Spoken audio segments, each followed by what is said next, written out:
A estimulação, quando a gente fala de deficiência intelectual, ela é o pilar principal da alfabetização, não é?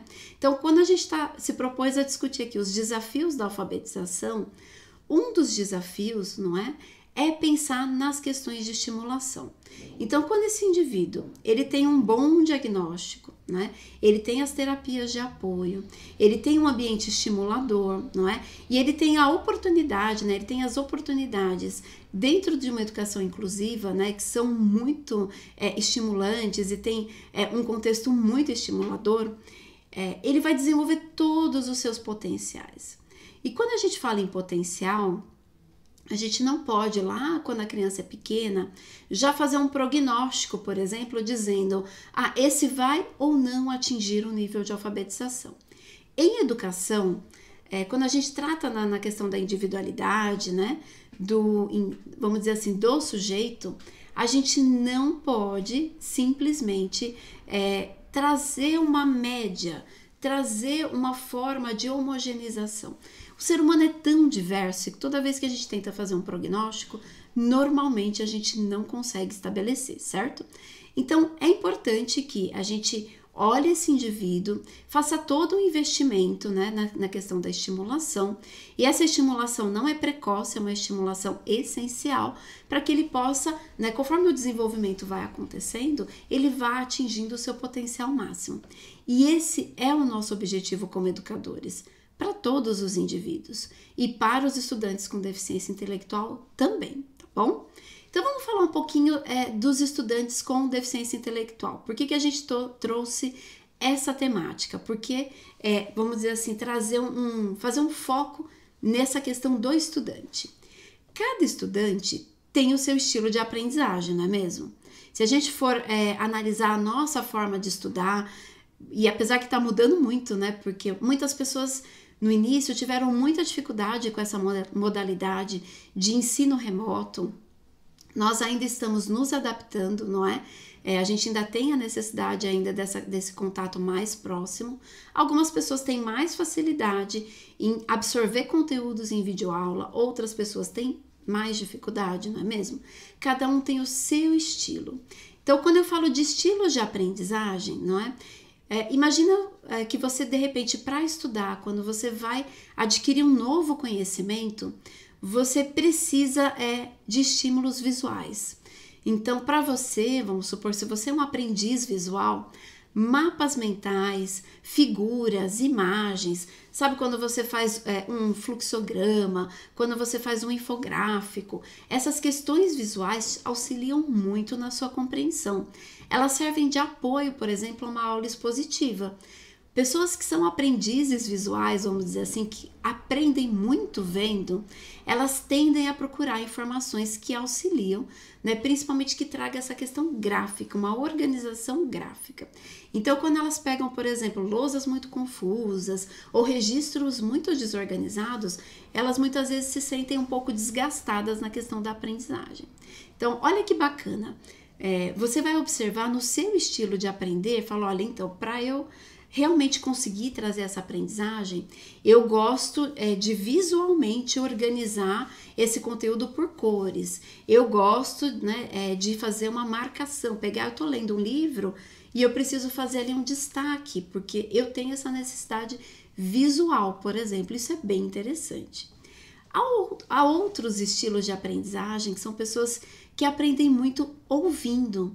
Pessoas que gostam, por exemplo, de podcasts, de ouvir, né, colocar e ficar escutando, por exemplo, o conteúdo de forma complementar. Isso é tão interessante, né, porque uma forma complementa a outra, não é mesmo? A gente acaba trazendo essa possibilidade de diferentes aspectos da aprendizagem. Você também pode ter um estilo de aprendizagem mais sinestésico. O sinestésico é onde a gente utiliza a parte motora e a parte tátil. Sabe quando você, de repente, você vai numa loja e aí você você quer ver um determinado produto e aí você vai ver o produto e você precisa pegar? Você fala assim, se eu não pego, parece que eu não tô vendo direito. Então, você tem muitas vezes essa necessidade do tato, não é? Então, de você pegar essa questão. Por exemplo, quando eu vou escolher eu vou fazer sacolão, hortifruti, alguma coisa assim, eu gosto muito, eu vou escolher lá uma fruta, além do sinestésico de pegar, eu gosto de cheirar, eu gosto de sentir o aroma, não é? Eu tenho essa necessidade de fazer essa conexão. Então, para mim, é um sentido muito importante, não é? Então, olha só quantos estilos de aprendizagem. Né? Tem também o que a gente observa mais nas nossas modalidades, que é o de leitura escrita. Muitas vezes quando você está lendo algo, você fazendo alguma anotação, trazendo lá de repente na sua escrita, complementando com uma leitura, fazendo essa interligação, não é? Nós temos os nossos estilos. Não é diferente com os estudantes com deficiência intelectual, com as pessoas com deficiência intelectual. Elas também têm estilos diferenciados de aprendizagem. Sim, elas têm lá as dificuldades, as características, mas a gente também não pode desconsiderar as questões sinestésicas, auditivas, sim, o estímulo auditivo, o estímulo visual e a questão do apoio na leitura e na escrita, mesmo para aqueles que não estão alfabetizados. A gente teve muita pergunta essa semana em relação ao Fundamental 2, ao ensino médio, estudantes que ainda não estão alfabetizados, e sim, a gente precisa trazer para esses estudantes a referência da leitura, a referência da escrita, mesmo que eles não tenham atingido a questão da alfabetização, certo? Então, olha, esse estudante, essa pessoa com deficiência intelectual, ela tem lá os seus estilos de aprendizagem. Então, a gente precisa explorar esses estilos de aprendizagem. Dentro da educação inclusiva, por exemplo, um grande ponto de apoio para descobrir o estilo de aprendizagem desse estudante são as salas de recurso ou o atendimento educacional especializado. Por que eu estou dizendo isso? Dentro da sala de aula regular, o professor da sala de aula regular, ele tem todo um compromisso com o currículo, certo? Então, ele precisa trazer as questões da flexibilização, que a gente vai conversar daqui a pouquinho, né? Sempre tendo o currículo ali como o seu norte.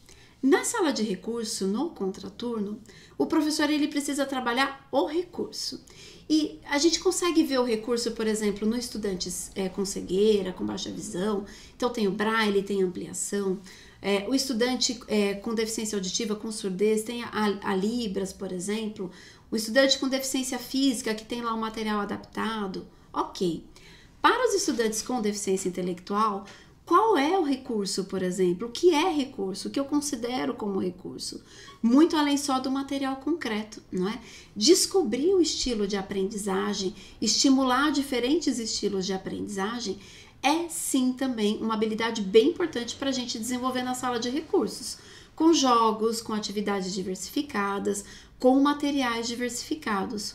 Muito mais do que o professor da sala de recursos tentar fazer com que o estudante corra atrás de um componente curricular, por exemplo, como fazer contas, alfabetização, ele precisa descobrir essas outras habilidades, incentivar e trazer isso para o professor lá da sala de aula regular, para que complementarmente, né, esse estudante vá se desenvolvendo cada vez mais.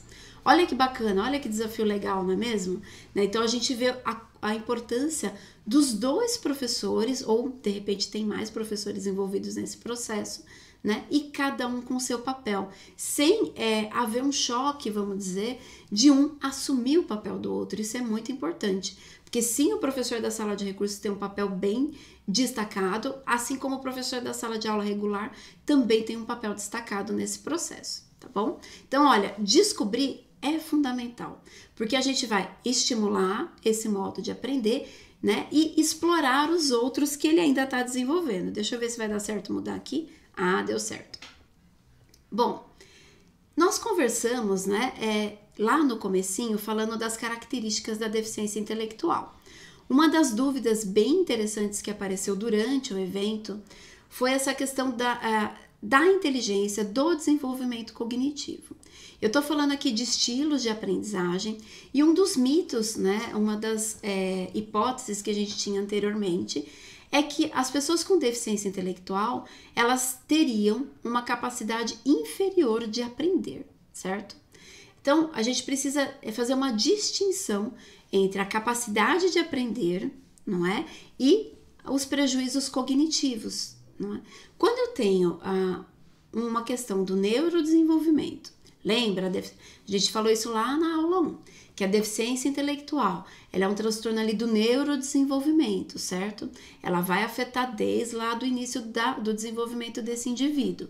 Então, as questões cognitivas, sociais, as habilidades, não é, de autocuidado, não é, de percepção de ambientes e tudo mais. Esse indivíduo, ele vem trazendo esse desenvolvimento com essas características. Isso sim vai impactar nas questões de aprendizagem, mas não é uma inabilidade de aprender, não é uma ausência de possibilidade de aprender. Sim, nós temos possibilidade de aprender. No caso da deficiência intelectual, muitas vezes ela vai estar ali mediada pelas características. Nós temos pessoas com deficiência intelectual com características mais leves, moderadas, mais severas, pessoas com muitos comprometimentos, não é mesmo? Que vão impactar, vamos dizer assim, no espectro de aprendizagens. Mas, sim, ele tem um estilo de aprender e é nisso que a gente vai apostar, tá bom?